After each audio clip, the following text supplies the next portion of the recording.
Welcome to episode 54 of Cyclops is Waiting for an X-Men the Animated Series Weekly Recap Podcast. I am JC, and I am so fucking full of holiday cheer right now, you have no idea, Rod. Merry Christmas. And I'm Rod.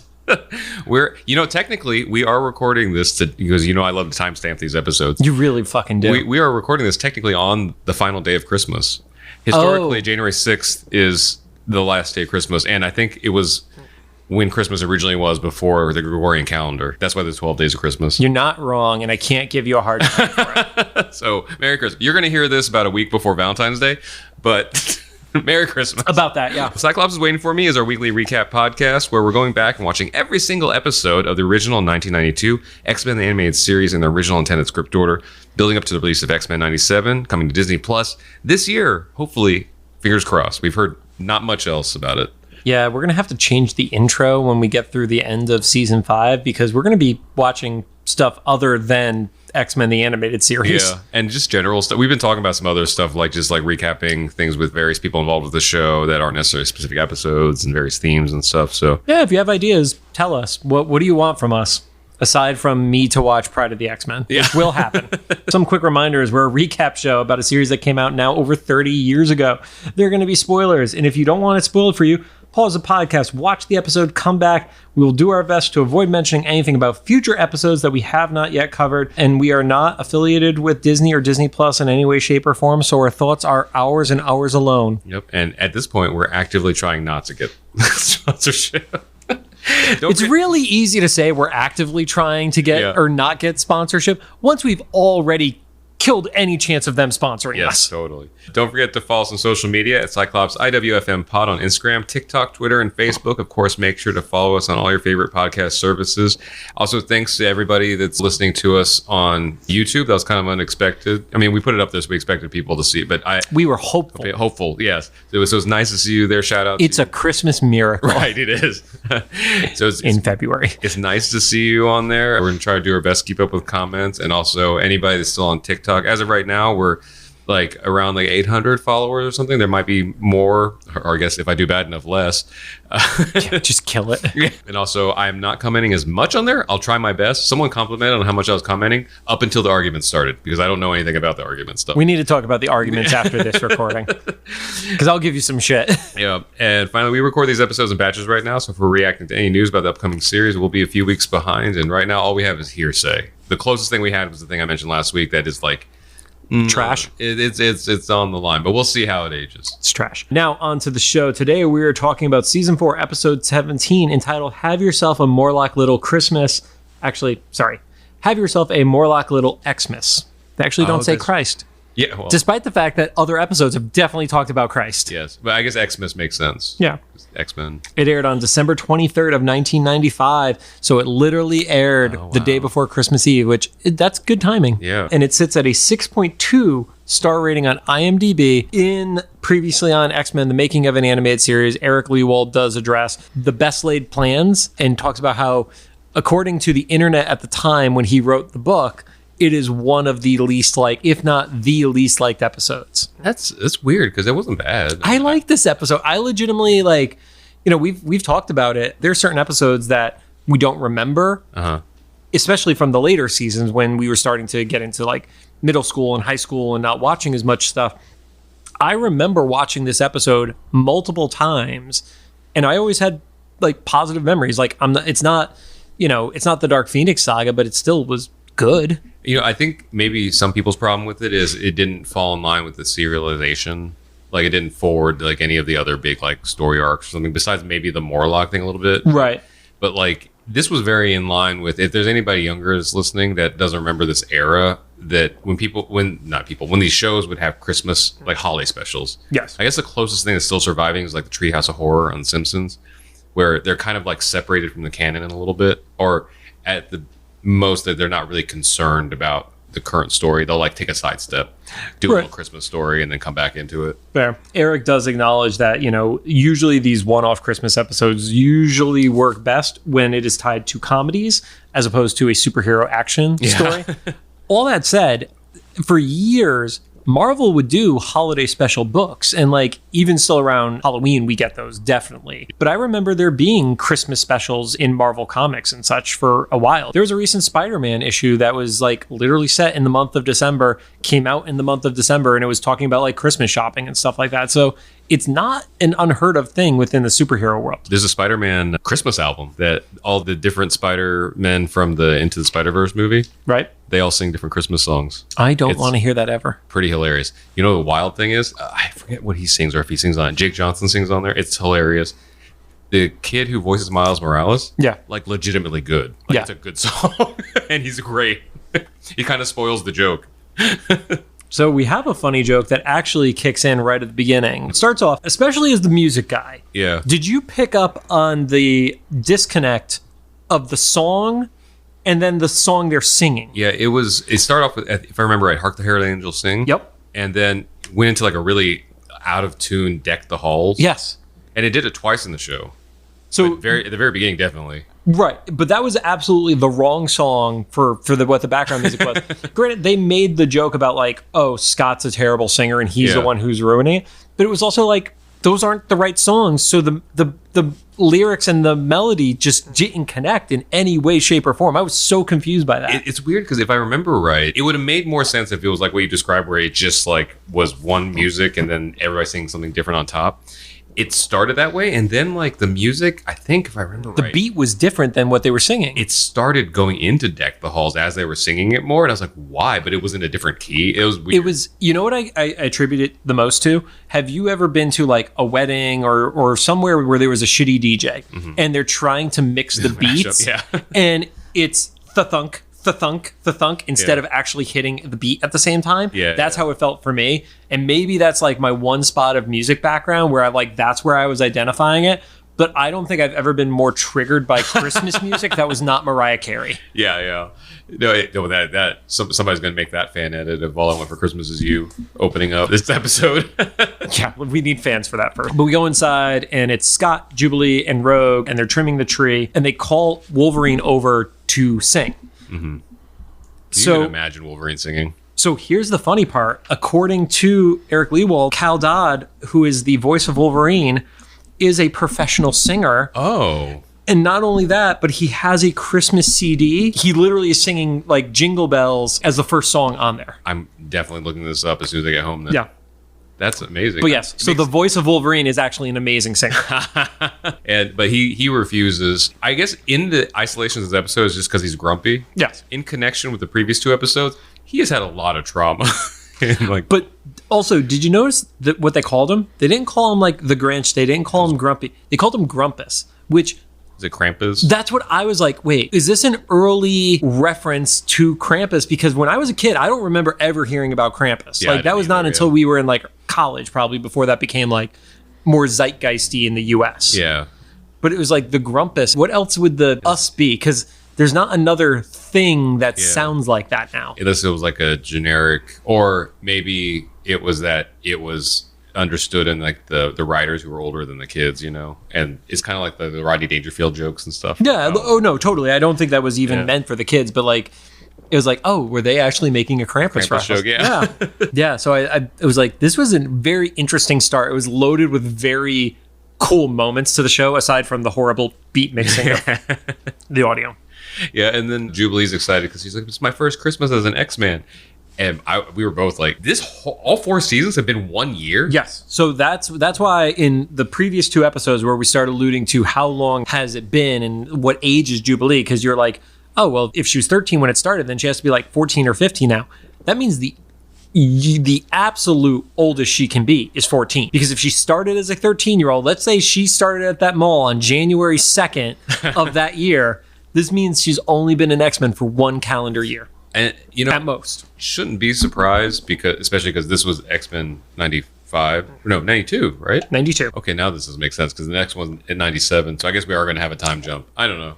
Well, it's 97 because that is the year that the next season would have taken place. But like, not because of the real time. I guess, or because of the real time. Yeah. I guess because X-Men 97 was titled the way it was, that put into my head that like each season was a consecutive year. Fair.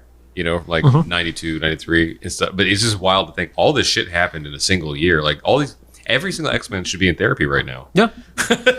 But you also got to take, for a while, comic book time was, where every 1 year of comic book time encompassed 7 years of publishing. Oh, wow. That was the old thing, because I specifically remember when I started getting back into comics in the mid 2000s, they celebrated a bar mitzvah for The Thing as 13 years from when he went up into space with the Fantastic Four and became The Thing. So that was literally 13 years had happened over the course of more than, a half century, or at that point it would have been 40 something years. Yeah. It was wild. That's weird. Yeah. Time dilation, man. But that's why we get to cram in as much stuff, and you don't have to have a Christmas episode every year in a show like this. I would have kind of liked that. Even not every year necessarily, but like a couple of them, just kind of see them evolve and stuff. Yeah. But then we cut away to Jean and Gambit in the kitchen arguing. Yes. I love this because even though it had to been unintentional, Jean is being a total Karen, and she just does not want his help. I don't know why he's in there in the first place. But I like that Gambit's like, do you not know what spice is? And so you have Jean, who's obviously a white woman. She's like, it's perfect. And it's like, well, there's this Cajun dude that says it doesn't taste like anything. Right. He wants to add cayenne, and then because I didn't throw the captions on, I think he was saying thyme as the next thing he was adding to it or something like that. He's like, I'm just going to make this shit spicy and hurt. Yeah, well, or even, I was even taking it as even if it's not hurtful spicy, so just something with spices other than maybe salt and pepper. Because everything he describes, that sounds good. So he goes to pick up something off the counter, and she uses her telekinesis in the most spiteful way possible and just does not let him pick it up. And then this is where we have to be okay, maybe they weren't fully cooking it, because when it gets released, he slams into the oven and then a pot of water falls on top of him. Yeah. And it's oh, okay, must not have been boiling, because he would be in the worst pain ever. Yeah, his face would be melting off. Just like Alice in Borderland. Yeah. Well, I haven't seen that yet. Oh, there's face melting in the second season. Makes sense. That's a Korean show, right? Japanese. So then we see Beast is in the lab making something. It looks like a lab experiment at first, but then he starts tasting it. Well, he's also making references to an alcoholic drink. Yeah. Oh, really? I didn't know what was. Yeah, when he's giving his little a monologue, he's literally talking about, I can't remember the exact phrasing, but it was literally about a drink of some kind. And then he then specifies as he's tasting it that it is specifically not alcoholic. Which is definitely a standard of practice. Total. Well, especially after that quote, 100%. And Storm and Xavier are watching some surveillance cameras. Yeah, they're watching the cameras, and they're just oh, that's kind of creepy, but okay. And Xavier says how this is kind of his happiest Christmas right now. Storm is kind of distracted, and you don't really know why. And then all of a sudden there's an explosion. And it's wait, is somebody attacking on Christmas Eve? Yeah, that's when we find out this is Christmas Eve. They give us the timeline. This is one of those moments that really works best when there is a commercial break. Yes. Because when it arrives directly back, there's no suspense to it. Yeah. Yeah. But it was that, I think there was even a musical swell. I was yeah. Yeah. Yep. And everybody's running. There's an explosion in Sector 9, which is Beast's quarters. And apparently he blew up as he was making some sort of cranberry glaze. Yeah. And like you said before we were recording, how was he making it that exploded that much? Also, I really don't want to bring the explosive cranberry glaze to Jean, who already doesn't want Gambit touching with spices, let alone explosive chemicals. Well, that's why he's in the lab. He's it'll literally be easier to make arsenic than to cook with her. He's just going to bring it out in a little gravy boat on the side. And people are just going to be what's that? It's bubbling and lighting on fire at the table. Yeah. I love how excited Wolverine is. Yeah, he's so genuinely disappointed when he finds out it's a false alarm. Wait, is something happening? So he's genuinely disappointed by all this. And then he basically says all this good cheer is driving him nuts. And that's when Jubilee is oh, we need to go out Christmas shopping, referring to her and Storm. And Wolverine's are you fucking insane? On Christmas Eve? Well, one, they're in Westchester. They're not in the city. And they want to go into Manhattan on Christmas Eve to shop. Also, I don't know where there's a mall like that in Manhattan, so that's a whole other issue. Something with lots of skylights so they can break them. Yeah, exactly. This is the one time where they're in an area with skylights that it doesn't just shatter them all. Right. But I had my notes. I was I'm with Wolverine on this one. Yeah. Because, we live in Los Angeles and stuff. I was in a shopping center 4 days before Christmas. That was never again. No. I can't even imagine Christmas Eve. The only advantage to Los Angeles is, for the most part, people abandon the city on Christmas Eve. Yeah. But you lock yourself down for 2 weeks, but most of us who've seen it, like, But the malls are still like pretty busy. A mall is stupid. My only thinking I can think of like why they did it on Christmas Eve was that they didn't know that they would have the time off before. That's why everybody's like Xavier's like, oh, it's so nice to have this time off because there's no crisis happening currently. Right. Well, they're also trimming the tree on Christmas Eve too, which, I mean, I've also heard about families doing that from a traditional perspective. Obviously, it's very different now because most people who set up trees are doing it like before Thanksgiving at this point. But I do remember that being a tradition in certain families for a while. Yeah. Well, so, we were joking earlier that this is the final day of Christmas. So technically, if you're going, and correct me if I'm wrong, if anybody's listening that knows this, but if, from my understanding, the original Christmas thing was you would trim the tree on Christmas Eve on the 24th, have your Christmas celebrations for 12 days, and then you would take it down on January 6th. Right. And so trimming the tree on Christmas Eve made more sense when you're going to leave it up for like a week and a half. Yeah. 2 weeks. As opposed to most people like are literally ripping it down on like dinner Christmas Day. Yeah, yeah. Or like my family's tradition was on Thanksgiving night, since everybody was already home anyway, we'd decorate the tree, put it up, and then we mandatory fun. Yeah, mandatory fun. And then we'd take it down on New Year's Day. Right. That was just like a thing because we were all home from school and stuff. Makes sense. But yeah, it was like, why would you go to the mall on Christmas Eve? Yeah. And then, Wolverine's obviously against it. Jubilee is like, but come on, I'm excited. I get to buy nice gifts for people.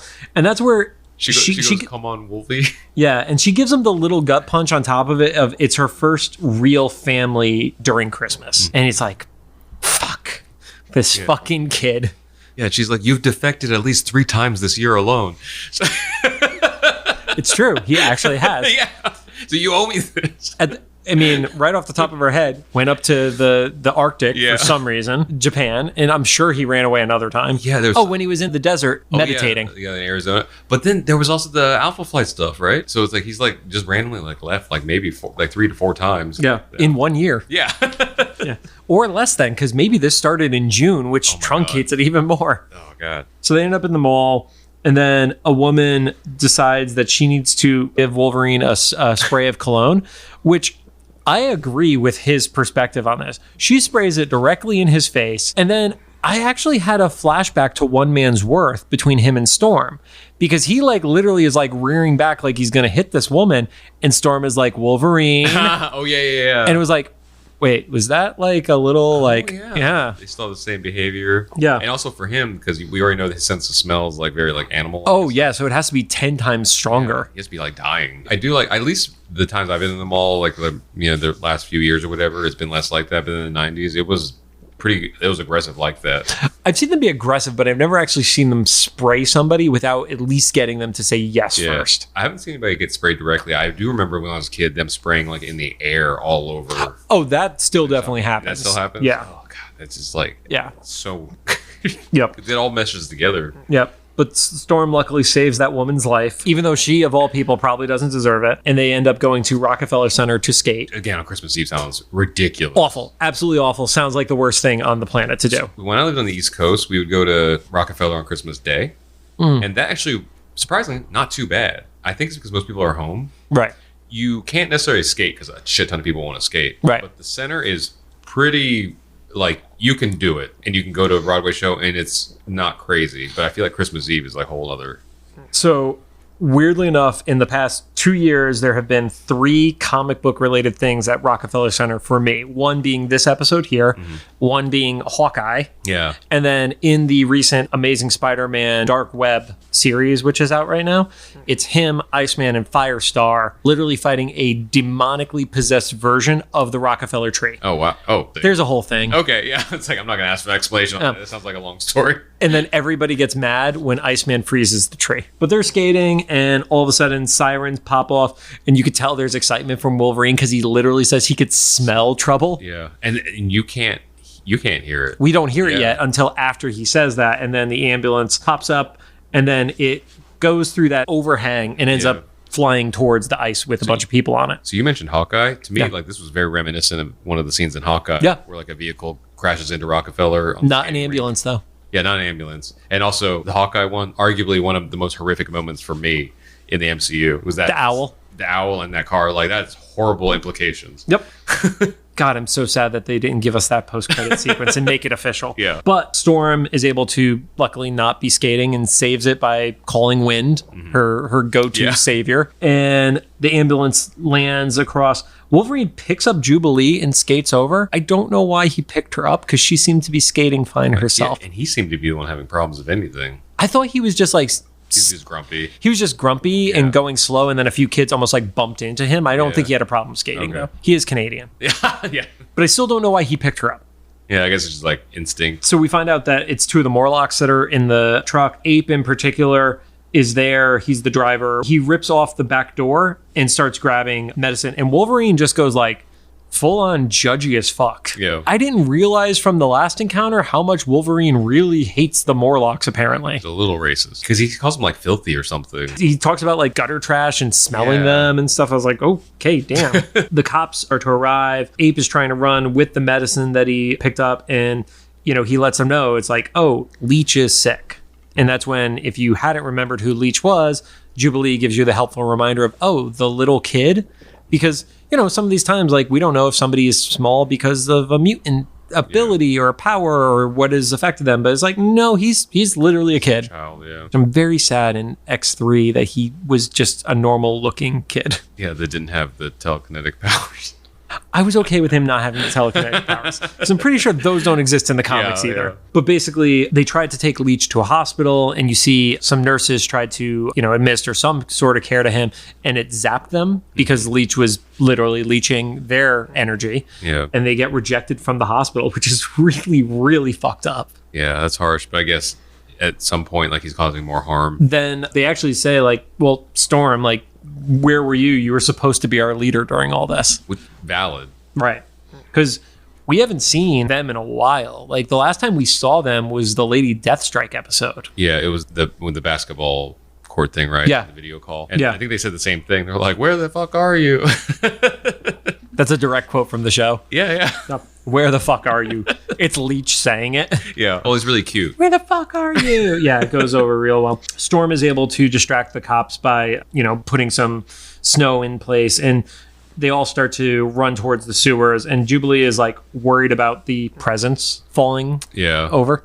Yeah, she was like, Storm's like, leave them, it's not important. And then she just stops and grabs them anyway. And stacks them properly. And then one still falls off. Yeah. They start walking into the sewer. Jubilee is worried because it's 1 hour before dinner. How were you getting home from Rockefeller Center to Westchester if it was this close to Christmas dinner, regardless of the Morlock stuff? Yeah, and we don't even know where the sewer thing is. It's in relation. New York City. There's a lot of them.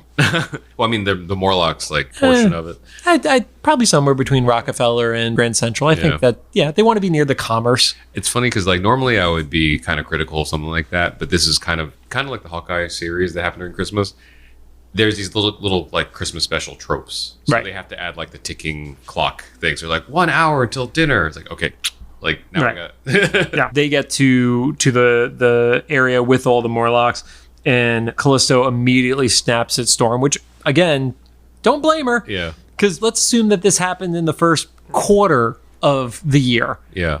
That means Storm has visited once since becoming the leader of the Morlocks. And defeating Callisto. Well, no, she defeated her in the first episode, and then she comes back when the Reavers attack them. Yeah. But so that's her only visit. Yeah, but I mean, like, just the... She's only been there twice. Callisto specifically is probably extra butthurt.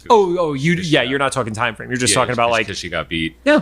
Well, maybe she shouldn't have gotten beat with her shitty lightsaber fight. Right. And basically, she's like, is this Christmas charity that you're coming? And Storm gives her a little bit of a shutdown, like, I came here to help, so kind of shut your mouth. Oh, yeah, she said, I don't deserve that. And I was like, you know, Storm, I love you. This is one of the times where I don't know if that's... She has a point.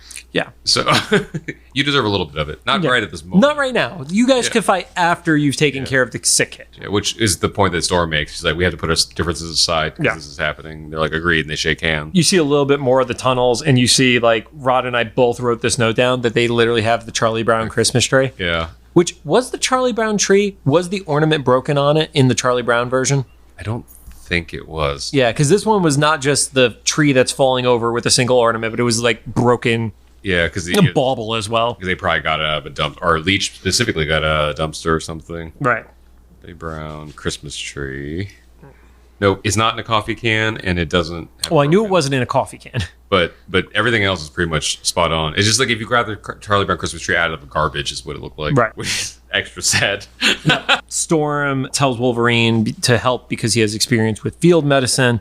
And at this point, Wolverine has not warmed up to the Morlocks yet. Yeah. And he goes over to help Leech and start, seeing what... like, get him ready to move to the mansion. Right. And Storm and Callisto start fighting. And Wolverine is basically like, shut up. We can't move him. It's too late to move him. Oh, yeah. Because, right before that, he did this, like, uh-oh.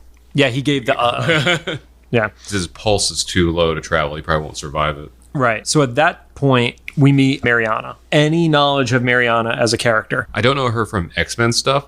I remember as a kid, and you probably don't know what this is because this was a Kokomo, Indiana specific thing. She looks like a green version of what we called the We Care doll. So Nope. In Kokomo, there was this Christmas charity thing called We Care. It was an auction. They raised money for, like underprivileged people and stuff. And there was a doll called the We Care doll. Imagine Mariana, but with like Caucasian skin tone. Okay. It's a doll. And every year I got auctioned to a different person for an insane amount of money, or insane for that town amount of money. And growing up, we were told that this was like a one-of-a-kind thing that got passed around. And so every year it got a new owner, and it always raised a lot of money. Mm-hmm. Fast forward. So a year or two before the pandemic, my friend Romina, who does YouTube documentaries and stuff, did this documentary of like failed toy lines. And in it, she visited failed toys or some failed product museum, something in LA. Yeah. And in it was the We Care doll. And I was like, the We Care doll was in there? And then she covered it. Apparently, it was not a one-of-a-kind. It was an attempted line of toy dolls. Like a Cabbage Patch Kid copycat or something? Yeah, that failed. And so our little podunk town, someone got one of these or brought it and then like lied about it or something. I don't know. That's the best charity ever. Or maybe it got miscommunicated or something. No, they lied. To my knowledge, that is still going now. Never tell them. Yeah, I don't... Also, any Kokomo friends listening to this, sorry, I don't know. It is wild, but that's the only reference I had to Mariana is that she looks... They just made her look like the dress, the eyes, and everything, her hair and stuff. So, in the comics, Mariana as a Morlock does not exist. Okay. There is a reference to a character named Mariana Smallwood, who's actually Namor's wife at one point in the comics. Oh. And I think that's a little bit of like the fish-esque appearance because she has like scales. Yeah. She would like, become a full-fledged character her own and then eventually transforms into a giant like creature and dies. So they're like, it's a really weird fucking character. Oh, that's sad if that's the same girl then. I didn't look up pictures on it, but who knows? Maybe I will. Maybe I will. There you go. Stay tuned to our Instagram. I definitely felt like that they needed her to be, because they already had the kid we knew unconscious because he was the stakes. Yes. So they needed like another kid to be like the Christmas cheat code is little kids, right? Right. So like they needed a Christmas cheat code of like a little Timmy that wasn't sick to be in there. Like it's like God bless us everyone. She's like super optimistic about everything. That's what she looks like. I can kind of see it, but I don't know if I agree with it. Yeah, it's kind of like the red T-Rex you mentioned a couple episodes back. Oh, Devil Dinosaur.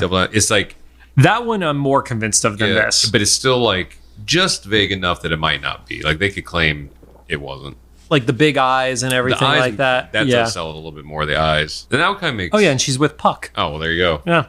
Well, okay, so maybe it is the same one. Okay, that's super sad. Yep, that'll be shared on our Instagram if I remember. But yeah, she's kind of the voice of hope for Jubilee because Jubilee is in her. I mean, even though she's not the victim of the circumstance, she's pretty traumatized by it because the beginning of the day started off as like her best Christmas ever. Yeah, literally to the point of saying this is the first time she's actually had a family at Christmas. Yeah, to being in the literal sewer of New York watching a child die. Yeah, like within hours. Right. Yeah, literally an hour ago, she was skating in Rockefeller Center. Yeah. At that point, Jubilee kind of lets out the like innocent ask of, you can heal yourself. Can you heal others? And everybody kind of gives pause of like, wait, can he heal others? I thought the same thing. I was like, is that a thing? Right. So Wolverine initially pushes back really, really heavily and goes to saying it's impossible to maybe there's a chance. Mm-hmm. So I think it's kind of like one of those scenarios of like, oh, well, if it's a chance, you have to try no matter what. Yeah. And they're like, well, what do you mean there's a chance? And he says that he's failed before. The last time it was over 20 people. And which, to be fair, that's a lot of blood to give. So Yeah, but he replenishes stuff. But he also says that the last one was a kid.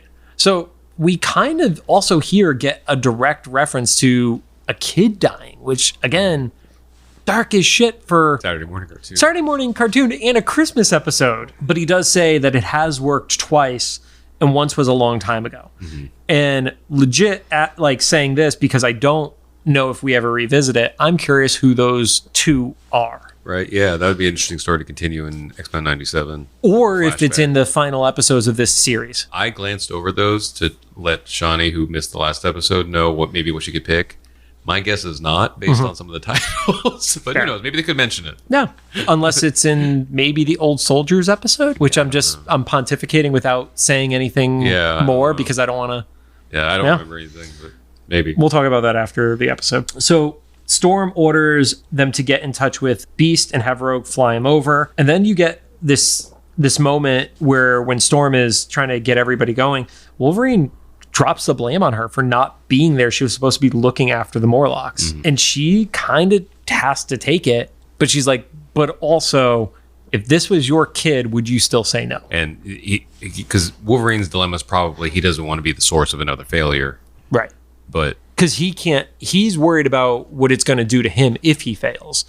Because if you take it in the timeline of the episodes, he's also just come back from some pretty traumatic shit, regardless of if the Weapon X episode or the Japan episode happened first. Either way, he's in a better place. Yeah. And so like that might be stealing some of his recovery from him. But finally he concedes because that's what he does. He's not going to let an innocent person get hurt because he doesn't try to do something. Ape continues to be the comic relief of the episode and makes himself into a table. I like that he's always like dumb as a bag of rocks. He's so stupid. I love it, but he's so stupid. And in here, he literally just becomes an inanimate object. Yeah. It looks like a pretty nice table, to be candid. Yeah. Mariana asks Jubilee if she thinks Leech is going to be okay. And then Jubilee asks her if she believes in miracles. And then, like, the saddest line of the entire episode is Mariana doesn't even know what a miracle is. Yeah, because they're just surviving in the sewers. So Jubilee is like, well, maybe you're going to see one. Mm-hmm. And I think you actually see, like, tears from Jubilee. Which there was the light white outline as the way of animating the tears. Yeah, so it was like it was there, but it wasn't like super overt kind of thing. Yeah. Crash over to happy music in the kitchen. Yeah, I think this is the next time we hear the Hark the Herald to the Deck the Halls. Maybe. Yeah. And the kitchen continues to be a screaming match. Yeah, I have here Karen Jean is yelling at Gambit for putting spice in her food. I guess we need to know some details to see the legitimacy of it. But in my head, it plays out that she made like raw chicken and just boiled it with a little bit of like a pinch of salt, and Gambit's like, can we have something with flavor in this? Well, because he's coming from Louisiana where like spice is everything, and like he's delicious. But also we don't know if he's good at it. That's the piece we're missing. I guess, yeah. Because she's really defensive, and I feel like if somebody's good at something, you still let them do it, and just you make your own shit on the side. You don't let them touch your shit. I guess if she was making all the main courses, he's like, I'm gonna have to eat this. So, I don't know. Also, maybe he has horrible taste buds. Yeah. So they're screaming at each other, and I think we talked about their fight longer than they actually fought. Yeah. Xavier comes into the kitchen and he pulls a shut up everybody moment like Scott would, explains the situation, and then everybody instantly like goes into X-Men mode. Yeah. Where it's like, what can we do to help? Yeah, which is really cool. Because it's like, oh, our shit doesn't matter right now. Mm-hmm. Like, let's get past our own bullshit. And then Gambit sneaks some cayenne pepper into the That's why Gambit is like, yes, help them. Yeah, let's help. Back in the tunnels, they start doing the transfusion, and Mariana decides to show Jubilee around the tunnels, shows them the tree. Jubilee, she doesn't want to shit on Mariana's day, so she's like, yeah, it's the most beautiful tree. And you find out that Leech was the one who found it, probably with those same skills that he used to levitate the apples. Telekinetic. And then also found the dinner before the cold made him sick. Yeah. So his actions in helping the Christmas thing. Of helping the entire group of them. Because it sounds like he's one of the few that still makes it up topside. Yeah. He's like the scavenger of the group who's getting more of the stuff for them. Yeah. Probably because he's little, so he's easier to like sneak around. I mean, I've definitely almost run over children by walking in Times Square before. So they're just in the way. You just got to kick them really hard. I have run into not just anybody that's remotely shorter than me in Manhattan, Times Square, or whatever. Cause Seth Green. Mariana offers Jubilee food. Storm sees this and is like, well, Mariana asked you a question. Are you going to join them? And Jubilee, like, the way that you could talk around kids was like, how do they stay so happy and positive when they have nothing? Because she's young enough that, like, she's very young. She's got to be like 5-6 years old or something like that. Because she still baby talks. Yeah, she's still baby talking and around Jubilee, who's a 13-year-old who's literally double her height. You know, basically being like, what? They have nothing. And Storm gives her the kind of like check yourself moment of, no, they got each other. And for some people, that's literally all they need. And ultimately, you know, the moral of a lot of these Christmas episodes or holiday episodes of things are that the reason you have like material things is to bring together your community, your family or whatever. So if you already have your family or community, like how important are the material things? Yeah, especially because they're in a very communal, like, living space and stuff like that. Like these aren't people who don't get to see each other and spend time with each other, that they need to use exchanging gifts as the reason to see each other. Yeah. But they decide they need to go back and see how stuff is going. Everybody's kind of worried that it doesn't work because, you know, Wolverine gets up and Leech still hasn't moved. At that point, Beast does arrive and everybody kind of like gets on Beast's case. Yelling at him. And especially Callisto. And she's like, aren't you supposed to be a doctor? Yeah. And Beast, in the most respectful way, tells her to chill the fuck out. Yeah, she's like, okay, Cyclops. Which is ironic because she actually does have one eye. I did not mean to make that joke. I make a lot of accidental pun jokes. Yeah, you did. But yeah, he's like, you know, I can't predict the effects of Wolverine's blood. It's miraculous, but it's still an unknown. And then as that's happening, Leech starts blinking, which is really trippy because he doesn't have pupils. Yeah. So it's like, at first you weren't sure if he was conscious until the blinking happened because his eyes were open as he was laying there. Yeah, I was wondering about that. I was like, so is he already dead? Because he has closed his eyes. Like, yeah. But poor Leech, the first thing he sees is Beast's face, and it freaks him the fuck out, which Beast at least acknowledges. Yeah, he's like, he said something like, I must not be the like most like comforting thing to see. Yeah, I kind of wonder what Leech was sick with. They never address it. That he was like unconscious. I mean, it could just be like a really, really bad flu hitting somebody. That's wild. Yeah, like a pneumonia or something like that. Because I mean, I've had pneumonia before when I was younger, and like not like his age, but when I was probably in like my early 20s or something. Okay. And like I slept for like 3 days. Oh, it takes you out. Like it knocked me on my ass. Yeah. Gotcha. Wolverine is over by the tree and he's kind of doing the sad sack Wolverine. Yeah, I'm pretty sure I've seen that in some like lesser known memes. That's screen grab. It was definitely in a lot of our Instagram's feed because Christmas. Christmas, and then the fact that our Cyclops is waiting for me Instagram is following just a bunch of other people in this community. Yeah. So between the Leewalds, the X-Cast crew, Larry Houston, somebody posted that, and I'm pretty sure I reshared it. So at that point, Storm asks for the scepter, and Callisto's like, "Why?" And she's like, "You don't get to, you don't get to question that. I'm the leader. Give me the scepter and kneel." I was like, "Gonna fucking cut her head off or something like that." It's like the unhappiest Christmas ever. I love that little turn or bait and switch or whatever Storm has. She's like, I'm going to be a bitch for just a second. Yeah, she's like, I need to let this out right now because this is my last moment of power with Callisto. So Callisto kneels, and at that point, Storm basically says, as the leader of the Morlocks, I am relinquishing all claim, and Callisto is your rightful leader. Am I remembering incorrectly that she tried this earlier and it didn't work? Don't remember, to be totally honest. Yeah, for some reason, maybe this is a false memory. Or the Weapon X training. Yeah, your Weapon X training is backfiring. But I thought that when Storm originally accidentally beat Callisto, she's like, oh, no, I don't want to be leader. And they're like, well, you have to be because you beat her in this But fight. she didn't push back a second time on that. Okay, maybe that was the thing. She didn't make it like a decree. She was just like, I don't want it. All right. Yeah. I think that's the loophole. Okay. So it's like the Santa Claus. Oh, yeah. That show sucks ass. Did you watch the show? My mom made me watch it during Christmas. It is fucking awful. That CG was wild. Fuck the CG. Weird. The story was trash. Without spoiling it. Thank you, Disney Plus. Yeah.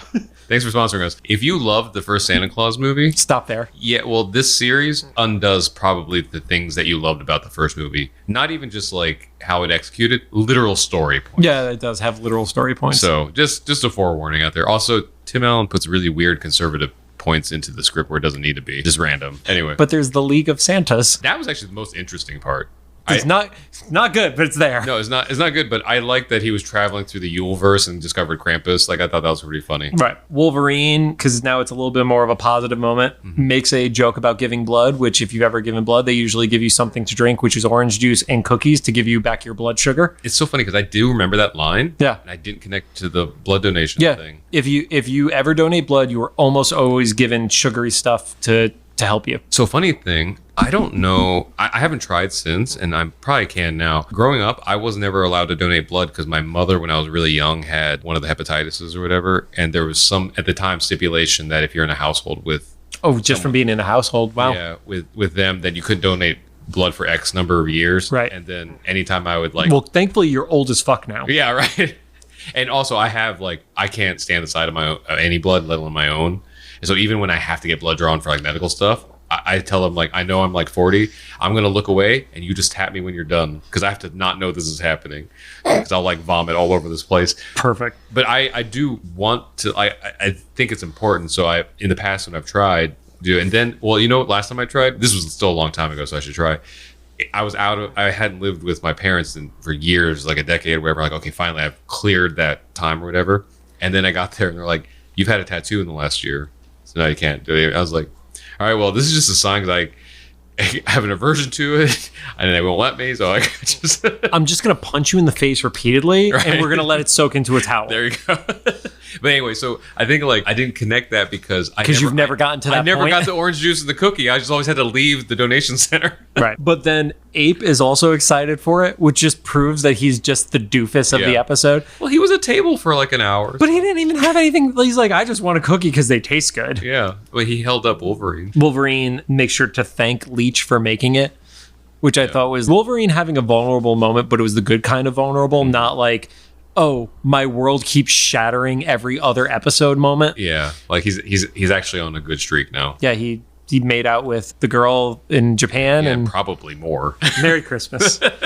And then you get the moment between Storm and Wolverine where Storm actually apologizes to him for questioning him. Yeah. Because, obviously she didn't understand what he had gone through with seeing all those people that he failed. Callisto invites them all for dinner, which they gladly accept. And Jubilee starts opening up gifts and giving them out to the Morlocks, and she says half of these are food. I was really confused about how half of these are food. I guess it's just like summer sausages and fruitcake or something. You know what I mean? Like those those little charcuterie boards. Yeah, I never gave those as gifts ever in my life. I only did as a child because they were just kind of conditioned in us, the kiosks of the mall and stuff. And then once I got old enough to realize like nobody wants this shit. I mean, now I do. Oh.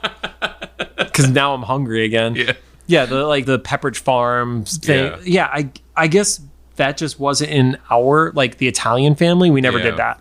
But it's funny. Because I picture Italian food, which should not be sitting in a box to be transported. And it's funny because I specifically remember Jubilee at the beginning of the episode when she had her stack of gifts. She was like, should we get some food? We should get some food. And it's like, oh, they left that note in there so that later it would make sense that she had food in the things, but also why are they wrapped? So remember how we had a fight about what Chekhov's gun is? Oh yeah, that's actually Chekhov's gun, Rob. Chekhov's Yule log? No, stop it. You were so close. You were there, and then you just lit it on fire like it's a tree in Rockefeller Center. Demon possessed. Yeah, but then they open the presents and there's not food. Well, we don't see all the presents get open, but I did have the question, who was she buying the toy plane for that Leech was holding? So I'm putting this together in my head because she said they were nice gifts. So we're going to assume it was not a cheap toy plane, right? Okay. Was it Xavier? These vintage toys? Was it for Wolverine? Wasn't for Wolverine. Okay. I don't know. You know what? The actual, was it a vintage model or something like that? I don't know. Or a remote control plane for Gambit? Because I could see a 13-year-old being like, Gambit would like a remote control plane. That is true. I didn't think about that. As kids, you only think things through your perspective of what, Okay, yeah. Yeah. But there was something else too that was clearly a little kid's toy. It was like the generic like iconography of what toys are at Christmas. I forget what it was, maybe a train or something. I don't even remember, to be honest. But yeah, I remember the plane. It's kind of like in Christmas Story, like, whoa, a Zeppelin. Like, yeah, just an 8-year-old would like that, but that's about it. 8-year-olds don't even like Zeppelins. No, not now. Yeah. And there's like the little bit of back and forth and, Storm and Jubilee where, she says how proud of her she is. And it's like, it's probably her most memorable Christmas ever, even if it wasn't what she had planned. And then you get one last moment with Gambit, who's so angry because he made this massive amount of food and nobody's there to eat it. It's literally 4 of them at the mansion. So this is hilarious because this kind of is the same beef I had with the end of Home Alone 2. Do you remember the end of Home Alone 2? It's been forever, to be honest. You know the bird lady? Yeah. They're at this 5-star hotel, and they he's ordered like $1,000 worth of room service or something like that. Easily. And room service right outside of Central Park, easily $1,000. And then the owner of that toy store ends up getting them all these gifts and like a huge meal and stuff. And so he's like, I got to do one more thing. And he has those Christmas ornaments the toy store owner gave him, the 2 turtle doves. And he's like, the other one needs to go to a good friend. So he runs back to the park to the bird lady and gives her the ornament. But not the food. And at the end, it's like, invite the lady to dinner. Yeah. She's clearly unhoused in New York during December. And he just runs back to the hotel. So in this one way or the other, either I can see the argument of Leech can't travel because he's healed, but he's maybe still too sick. I agree. You should not try to move the Morlocks because Leech is recovering. Yeah, maybe. Or take all that fucking food or some of it or something. Rogue made it back and forth pretty quickly and could carry a lot of shit in Tupperware. And they also have like jets and Blackbird. Okay, Rod, how are you going to land a jet in New York City? They've done it before. Not in the middle of Manhattan. They haven't. I mean, an ambulance crash in Rockefeller. That's already a clear landing pad. It's probably already a crime scene. Either way, it's like he's like, there's none of this food or whatever. Nobody's going to eat this food. It's like, but then there's a great line. Gambit don't make TV dinners. Now, I felt like that was cemented it in the 90s. TV dinners? Yeah. 100%. Okay. Because I know we have frozen food now. Yeah. It's hard to describe to people who didn't, anybody who didn't live through it. Like, we had like TV dinners. It's like kind of a different thing. Well, it was the fact that we would literally pull out the TV tray. So you would eat on your couch while watching TV. I think the shift is now people can make the argument to go and sit at the kitchen table because you're on your phone and you're not watching TV. Okay. Well, it was just a different vibe of the meal, though, because it was in that weird like paper tray with like the that still exists, though. But like it was a different type. Like they're some of them are a little nicer now and stuff. I think the closest is like kid cuisine might still be around. I feel like because I've definitely seen it in the freezer section. I feel like kid cuisine has not changed in 35 years. Okay, I haven't tried it yet. I haven't tried it either, but I've definitely seen it. So that if anybody's still like wants to know a reference that hasn't seen it, like it's probably the closest I could think of because this is like this vibe. Like there's a bunch of stuff that shouldn't cook well together that they just put in a tray anyway. Yeah. And it's in this weird like wax paper tray thing, and like you said with the I remember my TV trays with Thundercats. That was yours specifically. My TV tray, yeah. I can't remember what mine were, but we definitely had like individual ones, and then at one point we had like the ones that multiple matching ones, and it was they were on the rack. Yeah, and I don't know why there was a specific smell to it too, because of the like the tin or the aluminum or whatever it was, maybe preservatives or whatever, and like I think TV. Oh, that's called the cancer. Oh yes. Yeah. Yo. You want to hear? So my mom, when she first moved to the States, she worked at like a food packing plant. Thank God your parents don't listen to this show. No, she would love this story to get out. Okay. Because she tells it to people all the time. So when I was a kid, we get TV dinners all the time because even though it smelled weird, now thinking as an adult, I can still remember the smell. But as a kid, I remember it smelling good. I always begged my mom for like not just kid cuisines, but any TV dinner and like Salisbury steak or something. And my mom was like, no, because she used to work at one of those places. And she was like, we were packing the food and then just people sweat directly into it. She's like, whoop. And then you just put plastic on it and send it out. As an adult, I'd look back like, yeah, I'm never going to eat one of those. As a kid, I was like, I don't care. I want my kid cuisine. But microwaves saved us. I don't know. I got nothing. Yeah. So my mom's whole thing was like, I watched me and my other coworkers literally sweat into the food trays because they're hovering over it while they're packing it. Well, I know what our bonus reel for Instagram is going to be. Just tell me which specific factory to not use an image of. Yeah, I can't remember where she worked. Merry Christmas. And then the final moments of the episode is Jubilee talking to Professor X, and she wants to make sure that they don't feel bad that she's not there, that she doesn't want to be there with them. And Professor gives the expected answer of he completely understands and hearing her do this is the best gift he could have asked for. Yeah. And then we get the pan out to the outside, Merry Christmas from the X-Men. Yeah. Which we did share on our Instagram. I know that one. I definitely shared on Christmas Day. So really sweet. Also, Professor Xavier's probably thankful. He's like, this is probably the one day that year that no one was in crisis. Except Leech. But I mean, like the X-Men, like his own team. Well, the end of the day was like, all right, no one's dying, defected to Japan, Canada. He's actually just hoping that Jean is going to knock out Gambit and then it'll be quiet. Yeah.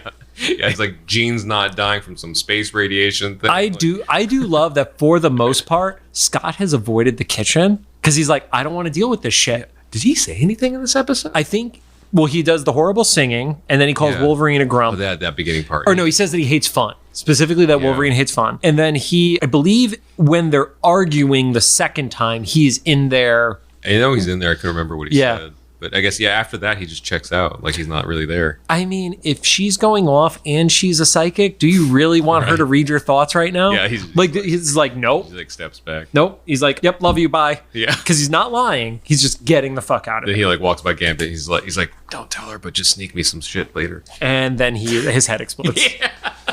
We hit most of the stuff during the episode. One of the things Eric does really specifically like about this episode was that Jubilee, as a foster child, is having her first real Christmas, and he was very happy that got to be a part of it. The part that he acknowledges that he dislikes is it was a lot of stuff very over the top. This is also one of the episodes where he's a co-writing credit on it, and that is a sign that the episode was troubled from the start. Oh no. Yeah. And he actually says, the other writer, he's like, don't blame them. They were just taking what we gave them and running with it. Uh-huh. But that's a part of it. I still think in the grand scheme of all the episodes, to say this is the worst one, I think is a miss. I definitely don't think this is the worst one. I mean, I guess if you don't like Christmas stuff or like holiday stuff, maybe, but I hate anything with cheer. But children dying. Not saying anything because that would be clipped out of context somehow. No, I mean, I legit like this. I wish we had thought about it sooner. Right. And it went live around Christmas, but fuck it. Who cares? Yeah. I think, unfortunately, we did need to watch the episodes before this because it actually makes the Wolverine story better. Thing, yeah. And even if that was not intentional with all the stuff that had previously happened on it, and it just was the coincidence of that's where it fell from a like holiday and timeline perspective, I was okay with it. Yeah. So happy Valentine's Day, everybody. Oh, God damn it, right. Thank you guys for joining us. And if you have any thoughts, make sure to drop them into the comments of the YouTube upload, the official Instagram post, or fight about it in TikTok. I'm going to start jumping into TikTok, telling Rod what to say, and then cause more chaos. If you like what you heard, we'd appreciate a rating on the podcast app of your choosing. Since this is Christmas, give us a 5-star, please. I think we actually have a 5-star average right now. Nice. We don't have a ton of reviews, but I think everybody has actually given us a 5-star. So thank you guys for that. That is the way that you raise to the top in Apple specifically, is having positive ratings. You can find us there, Anchor, Spotify, Google Podcasts, Castbox. Merry fucking Christmas, you Grampus motherfucker.